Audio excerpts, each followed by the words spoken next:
The Iraqi Revolt against the British, also known as the 1920 Iraqi Revolt or Great Iraqi Revolution, started in Baghdad in the summer of 1920 with mass demonstrations by Iraqis, including protests by embittered officers from the old Ottoman army against the British occupation of Iraq. The revolt gained momentum when it spread to the largely tribal, Shia regions of the Middle and Lower Euphrates. Sheikh Mehdi al-Khalisi was a prominent Shia leader of the revolt. Sunni and Shia religious communities cooperated during the revolution as well as tribal communities, the urban masses, and many Iraqi officers in Syria. The objectives of the revolution were independence from British rule and creation of an Arab government. Though the revolt achieved some initial success, by the end of October 1920, the British had crushed the revolt. Although the revolt was largely over by the end of 1920, elements of it dragged on until 1922.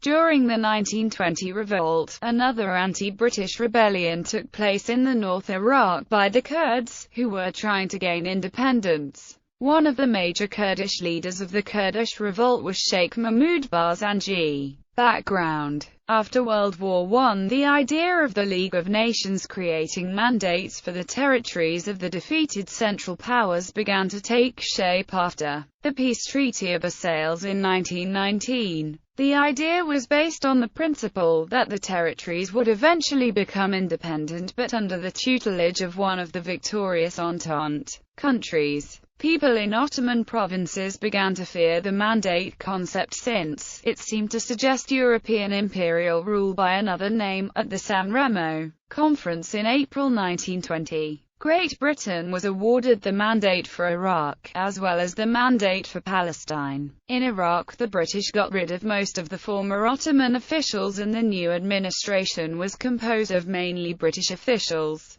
Many people in Iraq began to fear becoming part of the British Empire. It was at this point that one of the most eminent Shia mujtahid, Ayatollah Muhammad Taqi al-Shirazi, issued a fatwa, declaring that service in the British administration was unlawful. There was growing resentment to new British policies such as new land ownership laws, which upset tribal leaders, and especially for the new tax which people had to pay to be buried in Najaf, where Shia from all over the world came to be buried. Meetings between Shia ulama and tribal leaders discussed strategies for peaceful protests, but they did consider violent action if the peaceful demonstrations failed to get results. The revolution. Discontent with British rule materialized in May 1920 with the outbreak of mass meetings and demonstrations in Baghdad. The start of the revolution was centered on peaceful protests against British rule. There were large gatherings at Sunni and Shia mosques which gave proof of cooperation between the two main sects of Iraqi society. At one of the larger meetings, 15 representatives were nominated to present the case for Iraqi independence to the British officials.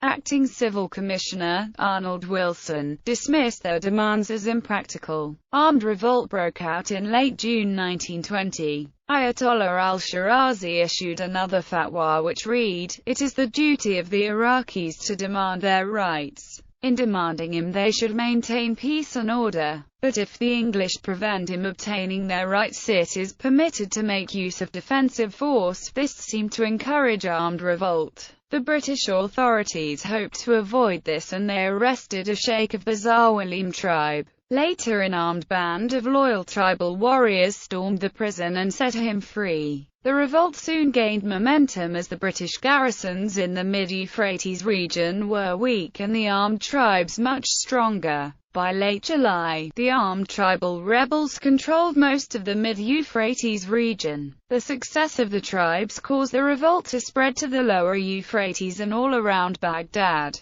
The British War Secretary, Winston Churchill, authorized immediate reinforcements from Iran that included 2 squadrons of the Royal Air Force. The use of aircraft shifted the advantage to the British and played a huge role in ending the revolt. There were also tribes that worked against the revolt since they were recognized by the British authorities and profited from this acknowledgement. Eventually the rebels began to run low on supplies and funding and could not support the revolt for much longer while British forces were becoming more effective. The revolt ended in October 1920 when the rebels surrendered Najaf and Kabul to the British authorities. Aftermath: 6,000 to 10,000 Iraqis and around 500 British and Indian soldiers died during the revolt. The RAF flew missions totaling 4,008 hours, dropped 97 tons of bombs and fired 183,861 rounds for the loss of 9 men killed, 7 wounded and 11 aircraft destroyed behind rebel lines.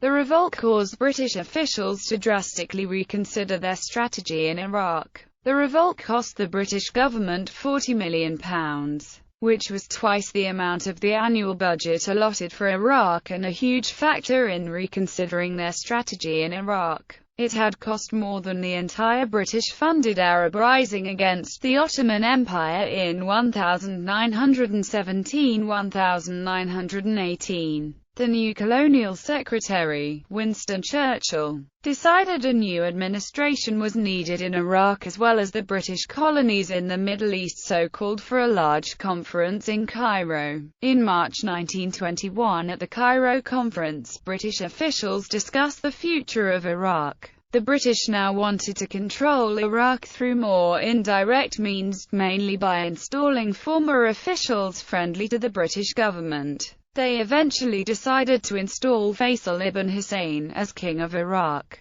Faisal had worked with the British before in the Arab Revolt during World War I and he enjoyed good relations with certain important officials. British officials also thought installing Faisal as king would prevent Faisal from fighting the French in Syria and damaging British-French relations. For Iraqis, the revolt served as part of the founding of Iraqi nationalism, although this conclusion is debated by scholars. It also showed unprecedented cooperation between Sunni and Shia Muslims, although this cooperation did not last much longer than the end of the revolt.